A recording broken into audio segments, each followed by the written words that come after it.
고린도후서 11장 2절. 결혼도 있고 약혼도 있고 정혼도 있는데 오늘 말씀이 정혼입니다. 297페이지 고린도후서 11장 2절.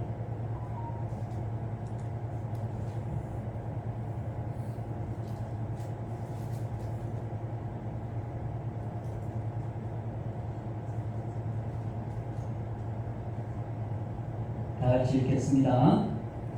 내가 하나님의 열심으로 너희를 위하여 열심을 내노니 내가 너희를 정결한 처녀로 한 남편인 그리스도께 드리려고 중매함이로다. 여기까지 아멘. 한 번 더 읽겠습니다.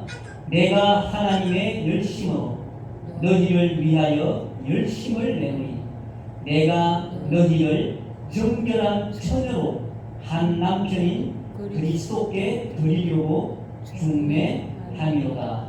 아멘. 우리 이제 2절 주편에 보니까 너희를 정결한 처녀로 한 남편, 정결한, 우리가 이제 정결한 처녀인데 이제 남편 될 사람이 예수 그리스도라는 거예요. 그러니까 중매를 쓴다는 거예요. 중매. 그게 오늘 11장 2절의 말씀이거든요. 그리스도께 드리려고 중매함이로다. 오늘은 먼저 이제 말씀의 제목이 정혼인데, 이제 우리나라 같은 경우에는 옛날부터 결혼을 하기 전에 약혼이라는 걸 하고 그 다음에 이제 정식적으로 결혼이라는 걸 하잖아요. 근데 요즘에는 우리가 이제 알다시피 약혼식도 좀 거지부지해서 그냥 양가 부모님들 인사하는 정도만 해서 이제 약혼식을 대신하기도 하는데, 근데 이스라엘 백성들이 유대에 있는 결혼식은 우리나라랑 비슷하기도 한데 좀 달라요. 그래서 오늘은 이 유대인의 결혼식하고 오늘 우리 말씀에 읽어본 것처럼 사도 바울이 한 남편인 그리스도께 중매한다는 이 말의 의미가 이 이스라엘 백성의 결혼 풍습과 어떤 연관성이 있는지, 그리고 오늘날 우리와 예수님과의 그 관계 속에서 뭘 말하고자 하는 건지를 오늘 한번 살펴보도록 그렇게 하겠습니다. 이제 유대인의 결혼식은 이제 중혼이라는 걸 하는데, 이제 유대인은 우리가 알다시피 절기라는 게 있어서 청춘 남녀들이 절기가 되면 한 곳에 모이기도 하고 이제 그런 일이 있단 말이에요. 그러면 이제 눈이 많은 일이 생기잖아요. 딱 봤는데 이제 마음에 드는 남자가 있다, 마음에 드는 자가 있다. 그러면 이제 두 사람에서는 이제 어느 정도의 뭐 이야기를 나눌 수도 있겠죠. 그러면 이제 남자 입장에서 내가 저 여자랑 결혼을 해야겠다, 혼인을 해야겠다는 그런 마음이 정해지면 이제 어떻게 하느냐면 이 남자가 지참금을 준비를 해요. 그래서 이 지참금을 가지고 그 지참금은 신부를 어떤 사오는 개념인데요. 이제 여자를 내 부인과 아내로 맞이하기 위해서 돈의 값을 주고, 지금도 외국에는 그런 경우 있잖아요. 지참금 내용들이. 그것처럼 신부 값을 그 지참금으로 가지고 이제 그 신부집을 찾아가는 거예요. 찾아가서 그 신부 이제 아버지한테 이제 따님이랑 이제 혼인하고 싶습니다. 이제 허락해 주십시오. 이렇게 말을 하면 이제 그 신부 아버지가 이제 딸에게 물어보겠죠.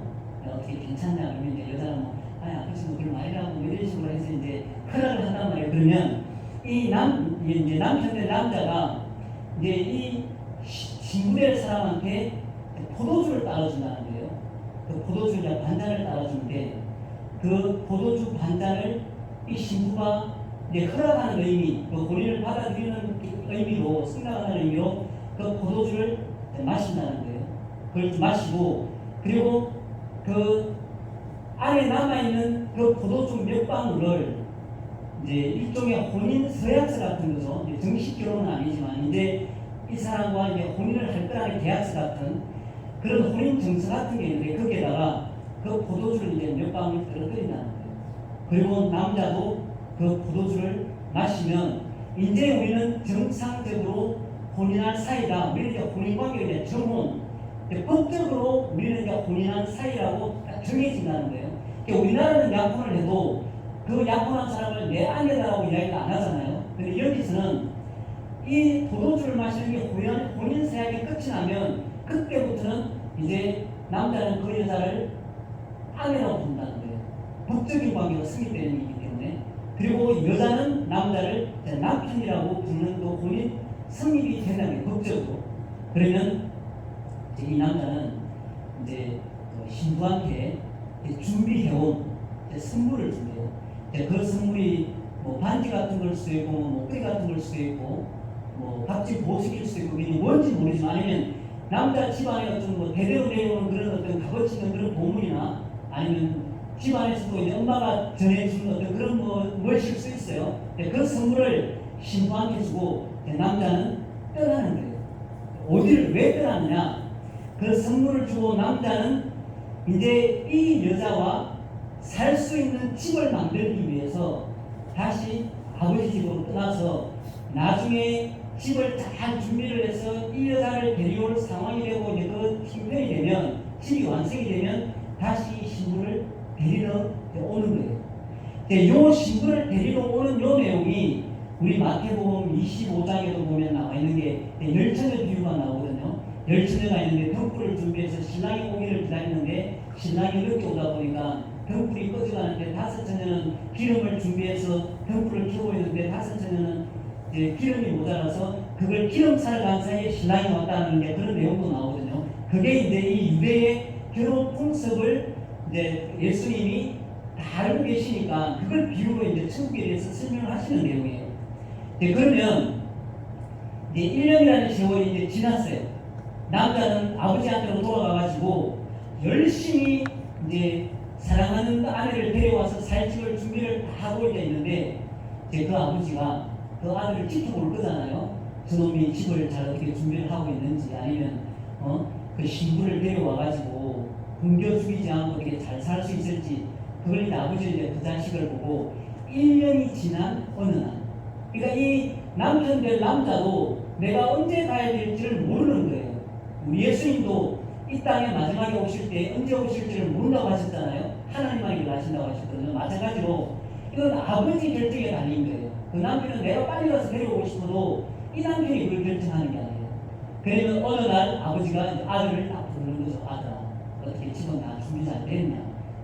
내가 이제 보니까 네 아내를 이제 데려와도 될 것 같다. 내가 이제 보니까 그러면 내일 가서 이제 네 아내를 데려오도록 해라. 그러면 이제 이 아들은 이제 기분 좋아서 이제 친구들 몇 명이랑 블루리스를 친구들이랑 같이 가서 그 신부집을 이제 찾아가는 거예요. 그럼 이제 이 유대는 하루의 시작이 저녁부터 시작을 한단 말이에요. 우리처럼 아침에 시작하는 게 아니라. 그래서 이 신부를 찾아가는 것도 저녁에, 밤에 찾아가는 거예요. 그래서 우리가 좀 전에 말씀드린 마태복음 25장 열처녀가 등불을 들고 있는 이유가 저녁에 신랑이 오기 때문이에요. 그래서 거리가 멀면 뭐 좀 늦어질 수도 있고, 진짜 무슨 일이 생긴다거나 아니면 한밤중이 될 수도 있고, 그런 상황인데요. 그래서 이제 신랑이 그 마을 입구에 이제 들어서면은 그 블루리선 그 남자의 남편의 그 친구들이 이제 외치는 거예요. 오늘로 말하면 뭐 신랑이 왔어요 하고 이제 계속 이렇게 큰 소리를 외치겠죠. 훌라파를 불면서. 그러면 이제 신부 친구들도 있잖아요. 오늘 등불들 열처녀처럼 나와서 그 신랑을 맞이하는 거예요. 그 이제 그 신부 있는 쪽으로 그렇게 결혼식을 해야 되니까. 그래서 이제 결혼식이 치러지는데 이 혼인잔치는 7일간 동안 정식 결혼이니까 7일 동안 잔치가 벌어지거든요. 7일 동안. 그래서 7일 동안 벌어지는데 요 7일 동안 벌어지는 요 사이에 어떻게 되냐면 시작을 남자가 유리장을 발로 딱 밟으면서 이제 결혼 혼인잔치가 시작이 되는데, 그럼 요 일주일 동안 요 남자 이제 남편하고 아내는 신방에서 일주일 동안을 보내는 거예요. 밖에 나오지 않고 그 신방에서 일주일 동안을 보내는데, 요 7일 동안 혼인잔치에서는 그냥 원통 잔치잖아요. 이제 먹고 마시고 포도주 마시고 그런 일이 벌어진단 말이에요. 이 혼인잔치를 또 예수님이 비유를 해놓은 게 어디냐면 그 요한복음 2장에 보면 가나의 혼인잔치라고 나와 있어요. 여기서 이제 가나에서 혼인잔치가 벌어지는데, 이 이제 그 혼인잔치 때 예수님도 초대를 하고, 그 다음에 이제 예수님 엄마도 초대를 하고, 동네 사람 많은 사람 초대했는데, 근데 거기에 갔는데 포도주가 떨어졌다는데요. 요 가나 혼인잔치에서는. 근데 포도주가 떨어지면 어떤 일이 일어나냐면 혼인잔치에 있어서 백미가 이 포도주를 마시고 흥을 돋구고 기분 좋게 그 혼인잔치를 하려면 포도주가 있어야 되는데 포도주가 떨어지면 이 혼인잔치가 이제 더 이상 이제 그 기쁨이 사라지는 거죠. 혼인잔치 맛이 떨어지는 거죠. 진짜 혼인잔치가 될 수가 없는 이 포도주가 떨어지면. 그래서 이제 예수님 어머니가 포도주가 떨어졌으니까 예수님 보고 어떻게든 이 포도주를 어떻게 해야 되지 않겠냐 이제 이렇게 말을 하니까 예수님이 이제 여자예요. 이 여자라고 하는 것은 이 하대하는 말이 아니라 가장 존중하는 그 존칭이 여자이라는 표현이에요. 내 때까지 이르지 아니하였다. 그러시면서 이제 못 맞는다고 이야기를 하죠, 처음에는. 근데 이 말의 의미는 뭐냐면 예수님이 이 포도주는 결국 예수님의 피를 의미하는데 이 혼인잔치에서 포도주가 떨어지면 이 혼인잔치의 의미가 사라진다는 이야기예요. 그러면 천국 잔치에서도 똑같이 포도주가 없으면 그 천국에서 일어날 마지막 혼인잔치에서의 어떤 기쁨이나 그런 의미가 사라진다는 거예요. 그 말은 뭐냐면 이 포도주는 우리가 최후의 만찬에서도 알지만 예수님의 피를 의미한단 말이에요. 천국에서의 혼인잔치는 예수님의 피가 빠진 그 혼인잔치는 성립할 수 없는 혼인잔치라는 거예요. 그 의미로 오늘 이 혼인잔치를 이야기하면서 가나 혼인잔치에서도 포도주가 떨어졌다. 이 포도주는 절대 떨어지면 안 되는 거죠. 그래서 예수님은 결국은 이 포도주를 다시 만드시죠. 그게 이제 가나 혼인잔치에서 이 유대에 있는 혼인 풍속을 비유해서 또 하나님께서 말씀하시는 천국을 이야기하고 있는 거예요.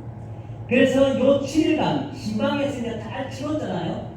그러면 이 7일이 끝나는 날 이 남편은 뭘 하냐면 이제 지금은 우리가 이제 뭐 결혼을 하더라도 뭐 정말 순결하냐 안 하냐 이런 의미들이 지금은 사실은 묻지도 따지지도 않는 그런 시대가 됐지만 우리나라만 하더라도 벌써 몇십 년 전만 해도 그런 것들을 중요시하는 그런 시대가 있었잖아요. 우리나라에도. 그러면 이 마지막 날 이 신랑이 문을 쫙 열고 나와서 뭐라고 말하냐면 근데 들러리 쓰는 친구들한테 얘기하는 거예요. 내 신부는 정결했다.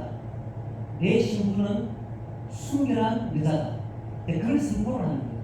그러면 그 들러리 남편의 친구들이 이제 밖에 그 잔치 부리고 있는 데 가가지고 또 큰 소리로 외친다는 거예요. 신부는 정결했다. 신부는 순결했다. 그렇게 선포를 한다는 거예요. 그러면 사람들이 다 축하해주고 집으로 돌아가면 이 혼인잔치가 끝이 난다는 거예요. 자, 그러면 이 예수님이 유대에서 벌어지는 이 혼인 풍속을 가지고 어떻게 오늘날 우리 말씀 11장 2절에 읽었던 것처럼 그리스도 남편된 그리스도에게 중매한다는 말로 시작을 해서 어떻게 그러면 이 혼인잔치와 정혼과의 결혼을 통해서 천국에서 벌어질 마지막 우리 예수님과의 그 혼인잔치가 뭘 의미하는지를 지금부터 제가 한번 말씀을 한번 드려보도록 하겠습니다. 자, 우리가 이제 좀 전에 이제 그 남자가 이제 집을 거처를 마련하기 위해서 아버지 집으로 돌아갔잖아요. 이제 요 말씀이 우리가 이제 요한복음 14장 1절로 요 말씀이 나와요. 하나님을 믿으니 또 나를 믿어라. 아버지 집에 거할 곳이 많다. 내가 가서 거처를 예비하면 내가 다시 와서 너희를 내가 있는 곳에 데리고 가서 거기 이제 함께 있을 거다. 그 말씀이 나오거든요. 그게 오늘 요 신부를 선물을 주고 남편이 아버지 집으로 가서 거처를 마련한다는 것과 같은 내용이거든요. 그러면 남편이 이제 떠났어요. 이제 1년이라는 시간 동안 있어야 되는데 과연 그러면 이 포도주로 언약한 이 신부는 1년 동안 과연 뭘 해야 되냐는 거예요. 1년 동안. 이제 남편과 증언을 했어요. 혼인 서약을 하고 언약을 맺었어요. 포도주를 마시면서. 그러면 그 1년 동안 이 신부는 과연 뭘 해야 되냐는 거예요. 당연히 신부성 해야 되겠죠. 뭐 우리 시댁은 뭐 어떤 음식을 좋아한다. 뭐 남편은 뭐 어떤 음식을 좋아한다. 뭐 남편은 청국장을 좋아한다더라. 나 청국장이 이제 싫은데 그럼 해야 돼, 안 해야 돼요? 해야 되지. 싫어도 해야 되지. 그러니까 신부가 1년 동안 해야 될 일은 신부 수업을 하는 일을 해야 되는 거예요. 그리고 뭘 해야 돼요? 또 선물을 주고 왔잖아요. 남편이 그 감사하는 의미로 이제 혼인했다는 그 의미로 선물을 주고 왔는데 날마다 그 선물을 보면서 누구를 생각해야 되겠어요? 신랑을 생각해야 되겠죠. 딴 남자 생각하면 돼요, 안 돼요? 아무리 옆에 잘생긴 남자, 두 좋은 남자가 있어도 그게 눈 팔면 돼요, 안 돼요? 안 되겠죠. 그 선물을 바라보면서 1년 후에 나를 데리러 올 그 신랑을 생각하며 기다려야 되는 거예요. 그리고 또 이 신부는 제일 중요한 거 한 가지 해야 되는 게 뭐냐면 남편이 1년 후에 나를 데리러 왔을 때 바로 따라 나설 수 있도록 만반의 준비를 하고 있어야 되는 거예요.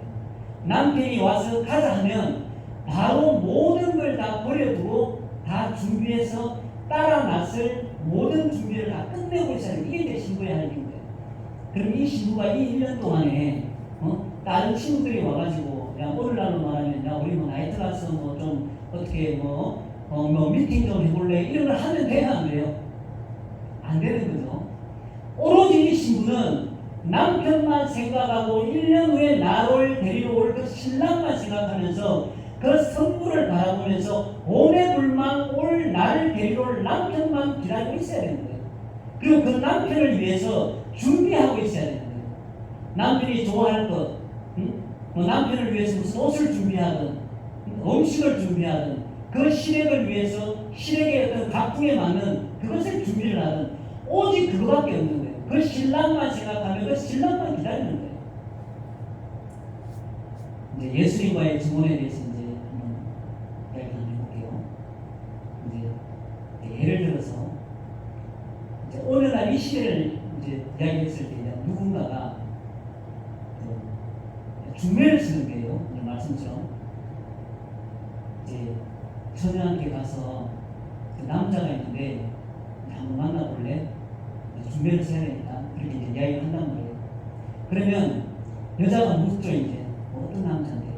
그러면 이제 이 사람이 하는 말이 내가 지금 당신한테 소개시켜 줄 남자는 하늘과 땅의 모든 권세를 다 가진 남자래. 그러면 여자가 뭐 그 정도면 됐지 뭐 그 이상 더 그거 내가 바랄 것도 없어 충분해. 그러면 내가 한번 만나보지. 그렇게 됐단 말이에요.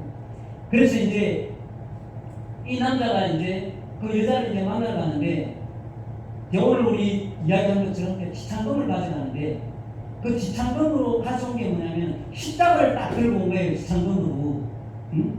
그리고 나서 이제 포도주를 마셔야 되는데 그 남자가 피를 딱 내놓는 거죠. 그 마셔야 될 포도주. 언약의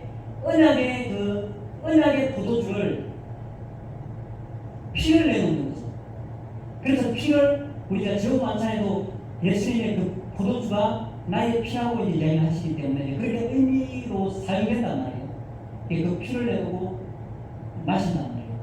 그래서 이제 혼인 언약을 하고 예수님이 오늘 말씀처럼 죽은 지 3일 만에 부활하셔서 하늘나라로 다시 올라가셨단 말이에요. 왜냐? 요한복음 14장의 말씀처럼 처소할 장소를 예비하기 위해서 오늘 신랑이 그 신부를 위해서 1년 동안 아버지 집에 가서 처소를 준비하는 것처럼 예수님도 똑같이 그렇게 가셨단 말이에요. 그러면 오늘날 이 신부는 과연 무엇을 하면서 있어야 되겠냐는 거예요. 우리가 이제 똑같이 신부가 오늘 신랑을 기다리는 것처럼 똑같이 그런 마음으로 기다려야 되는 것은 당연한 거고, 그리고 예수님은 한 가지가 다른 게 가시면서 선물을 주고 가시는데 그 선물이 다른 것도 아니라 성령이라는 선물을 주고 가십니다. 그래서 예수님이 다시 오실 동안에 우리의 마음이 혹시라도 변할까봐, 혹시라도 우리의 마음이 흔들릴까봐 그 마음을 잡아주시고 지켜주시려고 그 선물로 성령을 우리에게 주고 가신 거예요. 그래서 이제 예수님이 하늘에서의 모든 거처가 다 끝이 나면 하나님께서 예수님에게 이제 가서 너의 신부를 데려오라고 이야기를 하시겠죠. 그러면 우리가 지금 말하는 이 시대에 있는 교회 공동체 이 전체를 통틀어서 예수 그리스도의 신부라고 말을 하고, 그리고 그 안에 속한 모든 성도들을 똑같이 신부라고 이야기하는 거예요. 오늘 우리 11장 2절에 내가 너희를 정결한 처녀로 한 남편인 그리스도께 드리려고 중매함이로다. 이 정결한 처녀라고 하는 게 바로 이 1년 동안에 예수님 앞에서 어떤 모습으로 예수님을 기다리고 살아야 하는지를 말하는 내용인데요. 정결한 처녀. 그러면 예수님이 다시 오실 동안에 우리 믿는 사람들은 뭐 어떤 마음으로 어떤 자세로 우리가 예수님을 기다리고 있어야 되느냐. 우상 숭배 안 돼. 이걸 말하는 거고요. 왜냐? 우상 숭배는 신랑을 기다리는 게 아니라 다른 남자를 기다리는 거잖아요. 우상 숭배하는 거 안 돼. 그리고 너희들 마음속에 있는 탐심 이것도 안 된다고 하는 게, 왜냐? 그 탐심이 신랑 말고 신랑보다도 더 좋은 게 있다는 거예요.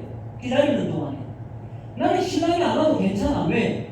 지금이 더 좋은데 신랑이 선물 주고 갔는데 다이아몬드 5kg짜리를 두고 가서 이거만 팔아도 그 신랑 별로 마음에 들지도 않던데 본인 생각을 했지만 그냥 이 5kg 팔아가지고 편안하게 살고 싶어. 굳이 신랑이 안 와도 돼. 안 된다는 거죠. 그것도. 그래서 우리 오늘날 예수를 믿는 하나님의 모든 백성들, 이 백성들은 다시 오실 예수님을 기다리기는 하는데 오직 한 마음 한 뜻으로 정말 예수님이 바라는 하나님의 뜻대로, 하나님의 말씀대로, 예수님의 마음대로, 예수님의 뜻대로, 예수님의 생각대로 그렇게 다시 오실 예수님을 기다리고 있어야 된다는 걸 말하는 거예요. 그리고 우리가 제가 그 7일 동안 혼인잔치가 벌어지고 신방을 차리고 거기서 신혼 일주일을 보내고 난 뒤에 선포하는 말이 신랑이 그렇게 이야기한다고 했잖아요. 내 신부는 정결했다. 그렇게 얘기한다 했잖아요. 그리고 내 신부는 순결했다라고 얘기한다잖아요. 그걸 뭘로 증명을 해요?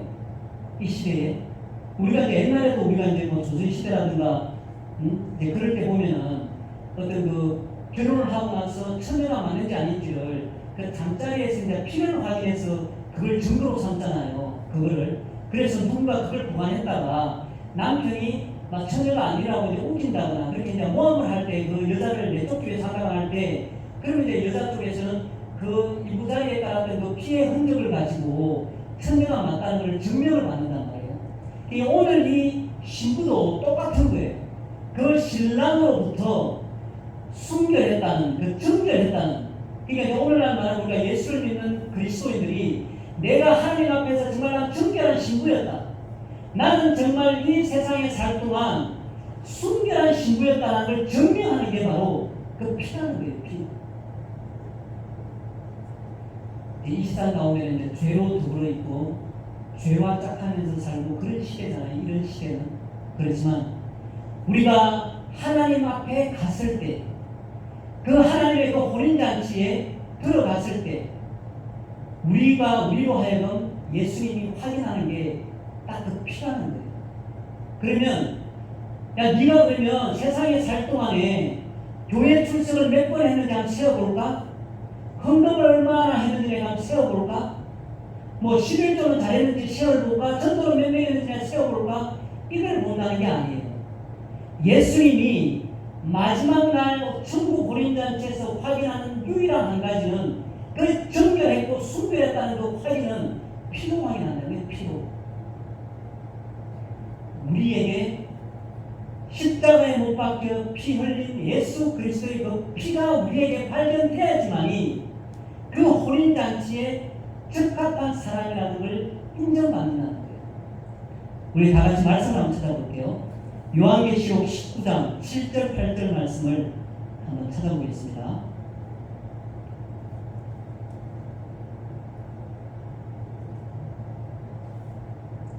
요한계시록 19장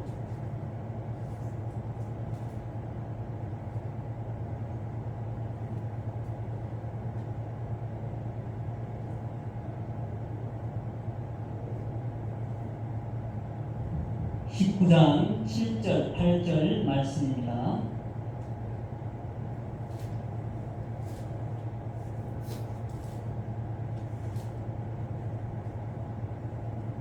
요한계시록 맨 끝에 있습니다. 그 신약성경 맨 끝에.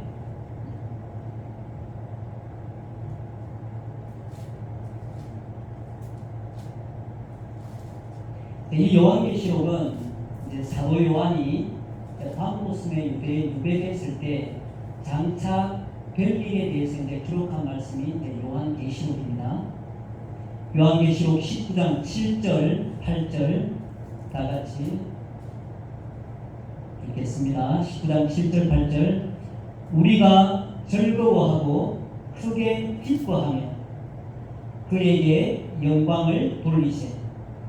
어린 양의 혼인 기약이 이르렀고 그의 아내가 자신을 준비하였으므로 그에게 빛나고 깨끗한 세마포 옷을 입도록 허락하셨으니 이 세마포 옷은 성도들의 옳은 행실이로다.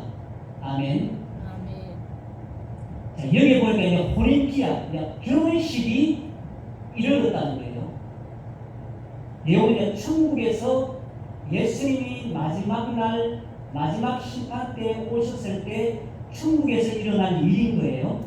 혼인계약, 결혼식이 이르렀고, 자, 그의 아내가, 이번에 그의 아내가 아까도 말씀드렸다시피 교회 공동체, 그리고 우리 이제 성도들을 말하는 거예요. 그의 아내가 자신을 준비하였다라고 기록되어 있습니다. 그리고 그에게 빛나고 깨끗한 세마포 옷을 입도록 허락하셨으니 이 세마포 옷은 성도들의 옳은 행실이로다.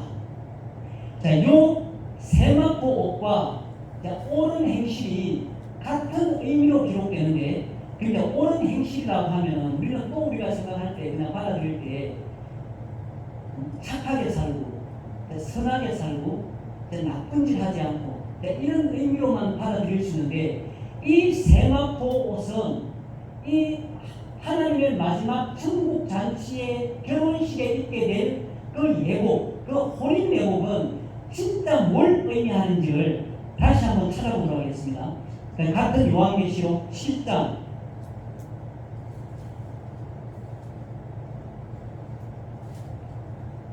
요한계시록 7장 9절부터 해서 14절 말씀까지 한번 읽도록 하겠습니다. 9절부터 14절 말씀까지. 자, 이 일 후에 내가 보니 각 나라와 족속과 백성과 방언에서 아무도 능히 셀 수 없는 큰 무리가 나와 흰 옷을 입고 손에 종려 가지를 들고 보좌 앞과 어린 양 앞에 서서 큰 소리로 외쳐 이르되 구원하심이 보좌에 앉으신 우리 하나님과 어린 양에게 있도다 하니 모든 천사가 보좌와 장로들과 내생물의 주위에 서 있다가 보좌 앞에 엎드려 얼굴을 대고 하나님께 경배하여 이르되 아멘. 찬송과 영광과 지혜와 감사와 존귀와 권능과 힘이 우리 하나님께 세세토록 있을지어다. 아멘 하더라. 장로 중 하나가 응답하여 나에게 이르되 이 흰옷 입은 자들이 누구며 또 어디서 왔느냐. 내가 말하기를 내 주여 당신이 아시나이다 하니 그가 나에게 이르되 이는 큰 환난에서 나오는 자들인데 어린 양의 피에 그 옷을 씻어 희게 하였느니라. 아멘. 지금 각 나라와 족속과 백성과 방 가운데서 흰무리들이 쫙 나온단 말이에요. 마지막 때에. 그런데 이제 물어봐요. 이 흰옷 입은 자들이 누구냐 도대체. 그리고 어디서 왔냐고 물어보는 거예요. 그랬더니 하는 말이 큰 환난에서 나오는 자들인데 어린 양의 피에 씻어 그 옷을 희게 한 자들이라는 거예요. 자, 여기 보면 흰 옷을 입었는데, 자, 우리가 예수님의 어린 양의 피가 예수님의 피란 말이에요. 근데 예수님의 피에다 옷을 빨면 색깔이 어떻게 돼요? 흰 색깔이 돼요? 아니요, 피에 빨개. 빨면 빨개. 이게 빨간색이잖아요. 피에 빨면 빨간색이 흰옷이 되는데 이게 어임이라는 게, 이 어임이 우리가 깨끗한 흰옷, 우리 좀 전에 그 읽어봤던 그 19장의 본 말씀처럼 세마포 옷을 입었는데 밝고 흰, 그리고 그걸 옳은 행실이라고 말하는데, 그 옳은 행실이라고 하는 그 세마포 옷을 입은 흰 옷을 입은 사람들이 누구냐라는 거예요. 근데 우리 지금 읽은 이 말씀에는 어린 양 예수 그리스도의 피에 씻어서 그 옷을 희게 했다는 거예요. 그 옷을 입은 사람들이 예수 그리스도의 신부들이라는 거예요. 마지막 혼인잔치에 들어갈 사람들은 이 세상에 살면서 어떻게 살았냐의 문제도 포함되는 이야기지만, 가장 중요한 것은 우리 유대 혼인 풍습에서처럼 그 신부가 그 남편이 그 신혼방을 차리고 난 후에 발견된 그 피를 보고 숨겨놨다고 외치는 것처럼, 우리 예수님도 똑같이 예수 그리스도의 십자가에 흘린 그 보혈의 피에 그 옷을 빨아 희게 한 사람들만 하나님 나라의 혼인잔치에 참석할 수 있는 신부로 남는다는 거예요. 자, 근데 중요한 건 우리 마태복음 22장 1절에서 또 14절 말씀까지 보면 어떤 말씀이 나오냐면, 어떤 한 임금이 있는데 아들을 위해서 혼인잔치를 드리는 거예요. 그래서 사람들에게 이 혼인잔치 오라고 청한단 말이에요. 그 사람들이 아무도 다 거절을 해요. 그래서 또 종을 보내서 다 준비했다. 소도 잡고 살찜 진청 잡아가지고 아주 풍성하게 준비했으니까 이 혼인잔치에 오기만 해라고 이야기한단 말이에요. 그런데 또 어떻게 하느냐면은 못 간다. 나는 지금 사업도 하러 가야 되고 또 다른 일도 봐야 되고 못 간다고 이야기하고, 심지어 어떤 사람들은 그 혼인잔치 오라고 하지만 그 종들을 때리기까지 하고 죽이기까지 한단 말이에요. 그래서 여기에 보니까 밖에 나가서 나쁜 사람이든 착한 사람이든 다 상관없어. 그냥 누구든지 보이면 다 오라 그래, 이 혼인잔치. 그랬더니 혼인잔치 자리가 꽉 찼다는 거예요. 그런데 그 임금이 그 혼인잔치가 어떻게 되고 있나 보러 나왔는데, 보니까 다 예복을 입고 있는데 어떤 한 사람은 예복을 입지 않았다는 거예요. 그래서 이 임금이 너 도대체 뭔데 예복을 입지 않고 넌 여기에 들어와 있지? 그랬다는 거예요. 그래서 이 사람이 아무 말을 못했다는 거거든요. 그래서 이 임금이 이 사람을 묶어서 바깥 어떤 데로 내쫓아라. 슬피 울며 이럴 감이 있을 거다. 그렇게 이야기한다는 거예요. 그럼 이 결혼 예복이 오늘 이 세마포 옷, 그리고 예수 그리스도의 피에 씻어서 그 옷을 희게 한 그 옷을 말하는 거란 말이에요. 근데 결혼 예복을 입지 않은 사람은 어떻게 거기에 들어왔을까? 우리 이제 이스라엘 시대에는 율법이 있었잖아요. 그래서 율법을 잘 지켰어. 내가 내 행위로 이만하면 내가 하늘나라 갈 수 있을 정도가 되지 않을까? 내가 지금까지 수십 년을 교회를 출석하고 예배를 드렸어. 이 정도면 난 혼인잔치에 들어갈 만한 자격 가진 사람 아닐까? 나는 지금까지 얼마나 헌금도 많이 하고 11조도 안 빠지고 다녔는데 나 혼인잔치에 들어갈 만한 그런 자격을 가진 사람이 아닐까? 그런 사람을 예복이 없는 사람이라고 이야기하는 거예요. 내가 이스라엘 이 정도 착하게 살면 되지. 내가 남한테 나쁜 짓 하는 거 봤어? 남을 내가 해롭게 하는 거 봤어? 그 정도면 나 혼인잔치에 들어갈 만한 자격 충분히 있는 거 아니야? 그렇게 말할 수 있다는 거예요. 그런데 하나님께서 말씀을 통해서 하시는 말씀은, 우리가 마지막 날 천국에서 벌어질 하나님 나라의 그 혼인잔치는 오직 예복을 준비한 사람, 어린 양의 피에 씻어서 그 옷을 깨끗하게 한 사람만이 천국을 소유할 수 있는 혼인잔치에 참석할 수 있는 사람이 된다는 거예요. 그래서 우리는 예수를 믿고 난 뒤에 자꾸 나를 돌아보게 돼요. 내가 뭔가 좀 못하는 것 같으면 내가 과연 하나님 나라에 들어갈 수 있을까? 그리고 영적으로라든가 어떤 감정 상태라든가 이런 것들이 뭔가 좀 영적이고 좀 신령한 것 같으면 내가 하나님의 자녀인 것 같고 내가 천국을 갈 수 있는 자격을 갖춘 사람같이 느껴지는데, 근데 어느 날 어떤 영적인 그런 컨디션이 떨어진다거나 아니면 나도 모르는 어떤 그런 범죄함이 생긴다거나 하면 우리 스스로 나를 이제 정죄하게 되죠. 내가 이렇게 해서 내가 하나님의 백성이라고 내가 말할 수 있을까? 내가 이렇게 살아서 내가 정말 천국에 갈 수 있을까? 내가 정말 이렇게 산다고 해가지고 정말 내가 하나님의 자녀라고 내가 말을 할 수 있을까? 그런 생각을 가지게 된다는 거죠. 그런데 예수님은 우리에게 말씀하시는 것은 마지막에 확인하는 유일한 한 가지는 정말 네가 예수 그리스도의 피로 언약을 했느냐, 그리고 네가 그 언약의 피로 정말 내 신부가 되기로 결정하고 네가 살아가는 그 삶 동안에 어린 양의 그 피, 예수 그리스도의 피에 씻어서 깨끗하게 한 그 옷을 네가 입고 있느냐, 그것만 보시나.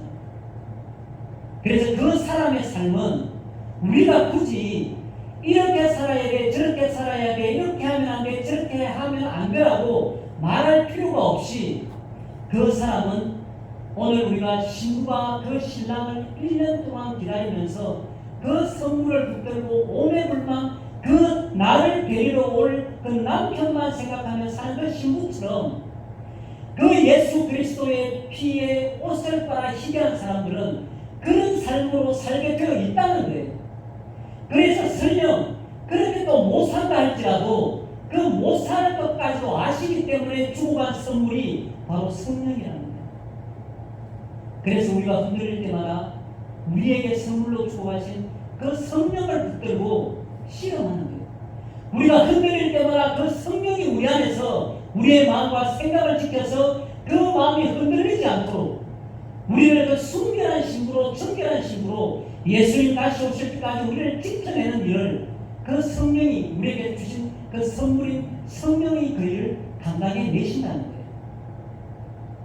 그래서 우리는 어떤 특별한 자격이나 어떤 엄청난 일을 통해서 천국을 소유하는 것이 아니라 오직 한 가지, 우리를 죄에서 건져내신 예수 그리스도의 그 피가 우리를 깨끗하게 하고 그 예수님의 그 피가 우리를 정결하다는 것을 하나님 앞에서 증명해서 그 혼인잔치에서 영원한 나라를, 그 혼인잔치를 통해서 영원한 나라로 하나님의 신부로, 예수님의 신부로 살게 된다는 게 우리 하나님의 말씀입니다. 근데 이것이 만약에 안 믿어진다면, 이 신부가 1년 동안 신랑이 떠나가 있는 동안에 신랑이 나를 데리러 올 것을 못 믿는다면, 그것이 안 믿어진다면 어떻게 되겠어요? 절대 그 선물을 끌어안고 그 신랑만 바라보고 기다리고 오면만 그렇게 기다리지 않겠죠. 우리도 마찬가지예요.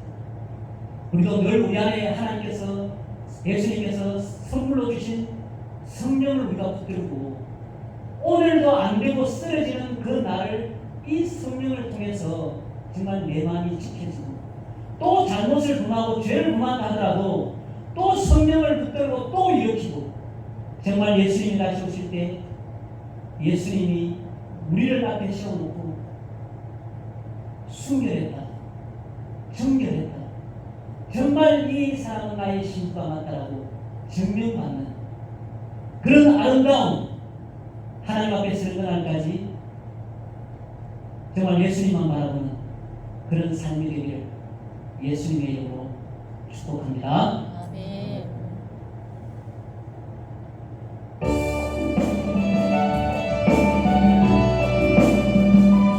찬양하고 기도하도록 하겠습니다.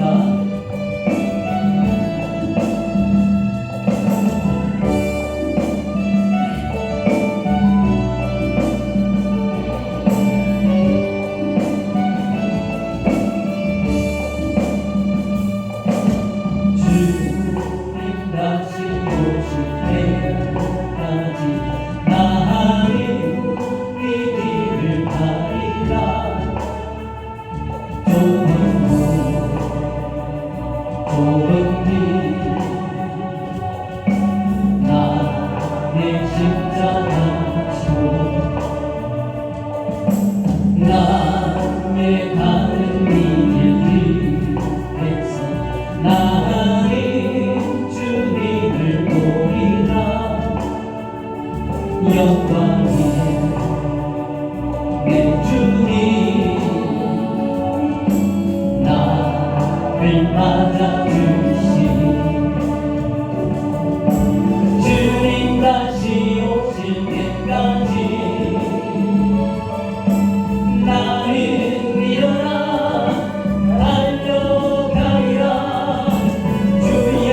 기도하도록 하겠습니다. 오늘 말씀처럼 정말 우리가 지금 이 시대는 예수님과 정혼한 시대입니다. 이제 예수 십자가에 못 박혀 피 흘리신 그 피로 이제 은혜를 하고 이제 예수님 다시 오실 때까지 정결하고 순결한 신으로 오직 그 다시 오실 예수님만 바라보고 사는 그런 시대가 지금 이 시대입니다. 이제 우리가 기도할 때 정말 하나님 앞에 우리에게 선물로 주신 그 성령을 붙들고 그 성령을 의지하여 이 한 시대를 하나님 오실 때에 순결한 신으로 살아갈 수 있고 그리고 정결한 신으로 살아갈 수 있고 그리고 다시 오신 예수님만 생각하며 그 예수님만 바라보고 살아가는 사람이 될 수 있도록 그렇게 하나님 앞에 부르짖는 기도할 수 있도록 기도하겠습니다. 아버지 하나님 감사합니다. 오늘 말씀처럼 예수님의 이제 우리 예수 십자가에 못 박혀 이제 우리와 우리의 이제는 하나님의 나라에 우리가 살 저들을 준비하기 위하여 하나님 나라 하나님의 보좌 우편에 서 계신다고 하셨사옵니다. 아버지 우리가 다시 오실 예수님을 기다리고 있는 이 시대를 살고 있사옵니다. 우리의 마음을 지켜주시고 우리의 생각을 지켜주시옵소서. 오직 성령으로 우리의 마음을 지켜주시고 우리의 생각을 지켜주시옵소서. 우리의 마음이 이 세상을 향하여 흔들리지 않도록 아버지 우리의 생각이 이 세상을 향하여 흔들리지 않도록 지켜주시옵소서.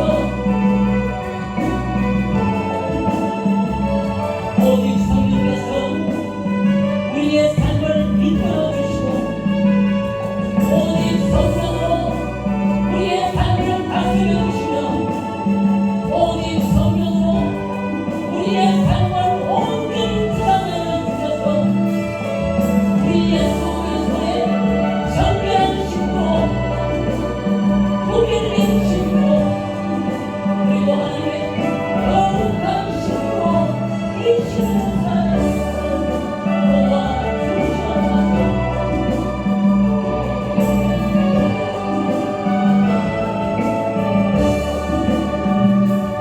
우리 마음 가운데 세상을 바라보는 눈이 사라지게 하여 주시옵소서.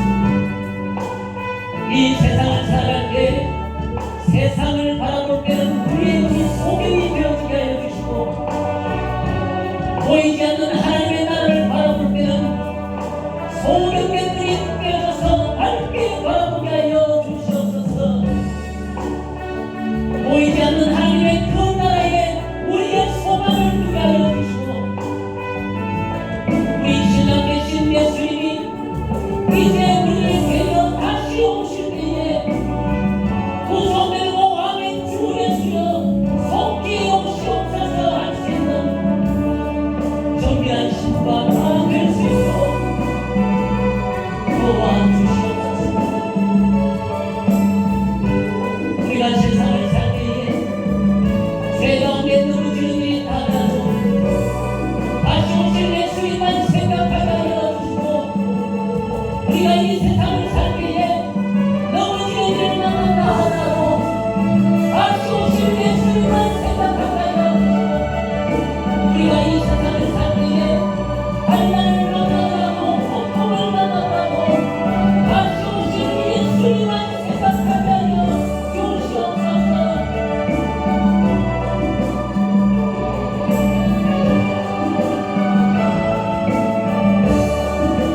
다시 오실 예수님을 기다릴 때에 우리가 기쁨으로 기다릴 수 있게 하여 주시고 아버지 다시 오실 예수님을 기다리고 있을 때에 우리가 소망 중에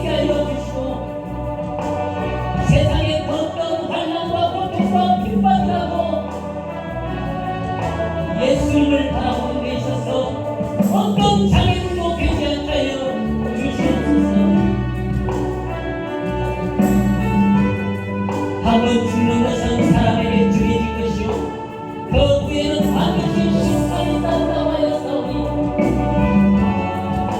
우리가 다시 오신 예수님만 바라보며 다시 오신 예수님만 생각하며 살아갈 수 있는 하나님의 참 백성들이 나오게 되어 주시옵소서. 오늘 하나님 앞에 얘기하는 이 땅의 많은 교회들 위해 하나님의 긍휼과 하나님의 은혜가 풍성히 있게 하여 주시고 오늘 또한 북한 땅에서 핍박받고 박해받는 믿음의 백성들을 주의 능력의 오른손으로 지켜주시며 오늘 하나님 앞에 예배한 우리의 모든 성령을 또한 하나님의 능력의 손으로 붙들어주시고 오직 성령의 충만함으로 이 세상을 영이 살아가는데 조금도 부족함이 없게 하여 주시옵소서. 이 모든 말씀을 살아계신 주 예수 그리스도의 이름으로 감사하며 기도하옵나이다. 아멘.